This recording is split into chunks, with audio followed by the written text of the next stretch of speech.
भारत को आज़ाद हुए 74 वर्ष बीत चुके हैं और अगर इतिहास में कभी ये लिखा और पूछा गया कि 1947 के बाद भारत के लिए सबसे महंगा साल कौन सा था, वो कौन सा साल था जिस साल महंगाई बहुत ही तेजी से बढ़ी, तो ये कहने में कोई अतिशयोक्ति नहीं होगी कि निश्चित तौर पर वो साल 2021 लिखा जाएगा।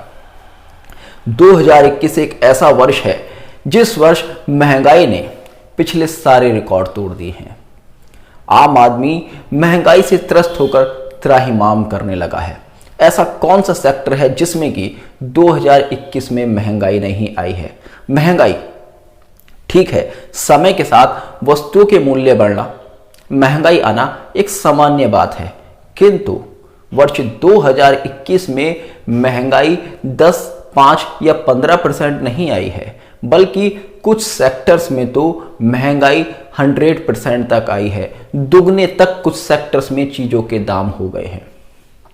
अगर विश्लेषकों की माने तो इस महंगाई के अपने ही कुछ कारण हैं, जैसे कि कोरोना महामारी, अर्थव्यवस्था का गिरना, और कुछ विद्वानों का मानना है कि चीन में आया संकट, व्यापारिक संकट चीन का इस महंगाई का एक बड़ा कारण है। हालांकि ये भी कुछ अपने कारण हो सकते हैं और निश्चित तौर पर हैं भी, किंतु इस तरह की महंगाई, इस तरह के रेटों में इजाफा शायद ही कभी किसी ने सोचा होगा। बड़े बड़े व्यापार विश्लेषकों ने भी शायद इस बात का अनुमान लगाया होगा कि वर्ष 2021 में चीजें इतनी तेज हो जाएंगी। अगर ज्योतिष की बात करें तो वर्ष 2019 में ही मैंने इस बात के स्पष्ट संकेत दिए थे, यह अनुमान लगाया था कि आने वाले कुछ वर्षों में व्यापार में बड़ी तेजी मंदी देखने के लिए मिल सकती है। व्यापारियों की स्थिति और व्यापार की स्थिति खराब हो सकती है। वर्ष 2021 की शुरुआत में ही मैंने एक वीडियो के माध्यम से कहा था कि वर्ष 2020 कैसा भी रहा हो, मगर 2021 अपने आप में एक बहुत ही विचित्र और बहुत ही परेशानियों भरा साल रहने वाला है। इस वर्ष व्यापार की स्थिति हर सेक्टर में बिगड़ती भी नजर आएगी। और आपने देखा कि इस वर्ष कोरोना की दूसरी लहर भी आई, तीसरी लहर की तैयारी भी है, और व्यापार की स्थिति तो लगभग ऐसी हो चुकी है कि क्या करें और क्या ना करें। जो लोग मेरे चैनल से लगातार जुड़े हुए हैं वो सभी जानते हैं कि मैंने समय समय पर इस चीज को चेताया है कि ये समय किसी भी सेक्टर में इन्वेस्टमेंट के लिए बहुत अच्छा नहीं है। इस समय में आपने देखा होगा कि पेट्रोल और गैस की तो टीवी पर डिबेट होती है, उसके दामों में होने वाली बढ़ोतरी की सभी लोग चर्चा करते हैं, किंतु अनेकों ऐसे सेक्टर हैं, अनेकों क्या लगभग सभी ऐसे सेक्टर हैं जिनकी कोई चर्चा नहीं करता, मगर उनमें दुगने तक की तेजी आई है। पेट्रोल भले ही 100 रुपए के पार चला गया हो, किंतु फिर भी पेट्रोल पिछले 2-3 साल में दुगने के स्तर पर नहीं आया। आप देखेंगे, मैंने 2021 की शुरुआत में कहा था कि रबड़ इंडस्ट्री, प्लास्टिक इंडस्ट्री और कांच इंडस्ट्री में भारी तेजी देखने में आ सकती है। और वर्तमान में अगर इन 3 सेक्टर की बात करें, प्लास्टिक की, ग्लास की और रबड़ की, तो इनमें दुगने तक की तेजी आ चुकी है। रॉ मटेरियल्स अवेलेबल नहीं है।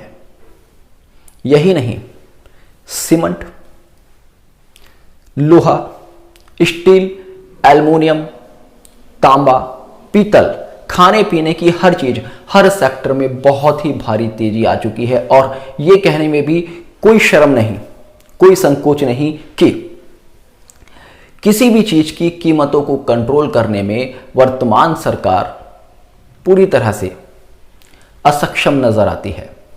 कोई भी एक ऐसी होप नहीं दिखती जिसमें कि यह कहा जा सके कि अभी ये कीमतें गिरेंगी या कंट्रोल हो सकती हैं। मैंने पिछले ही महीने एक वीडियो में आपसे कहा था कि आने वाले 3 महीने में इन सारे सेक्टर्स में और भी बहुत ज्यादा तेजी देखी जाएगी।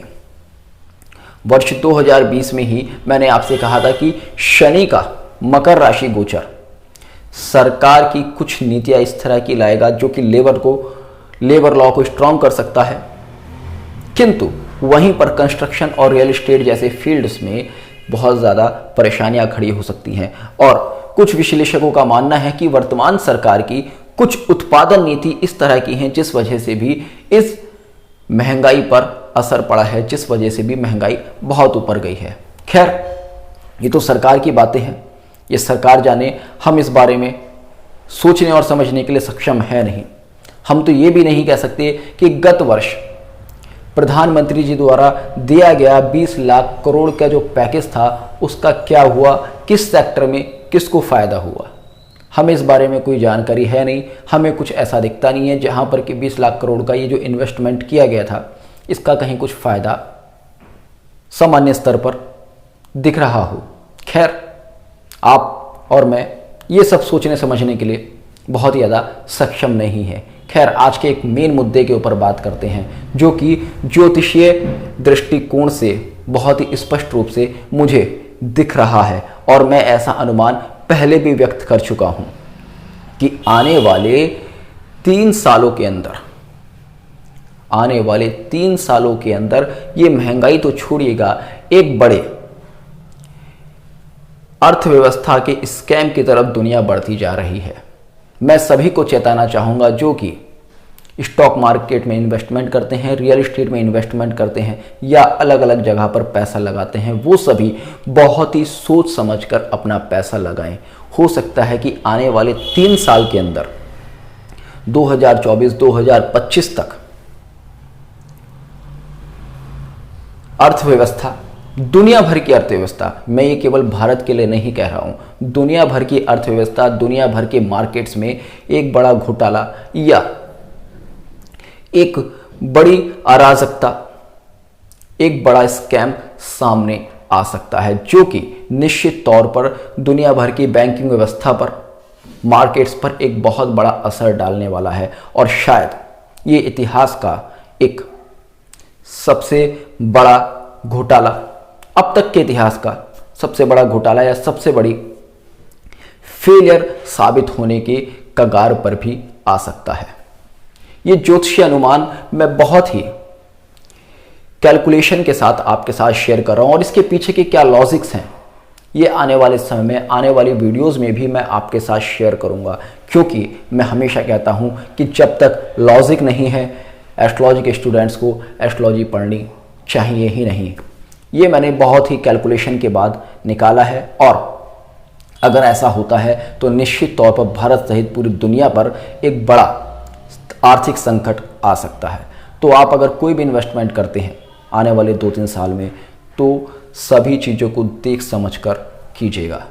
होपफुली आपको आज का वीडियो पसंद आया होगा, तो जुड़ रहेगा एस्ट्रो सूत्र के साथ। मिलते हैं नेक्स्ट वीडियो में, तब तक के लिए जय हिंद, जय भारत।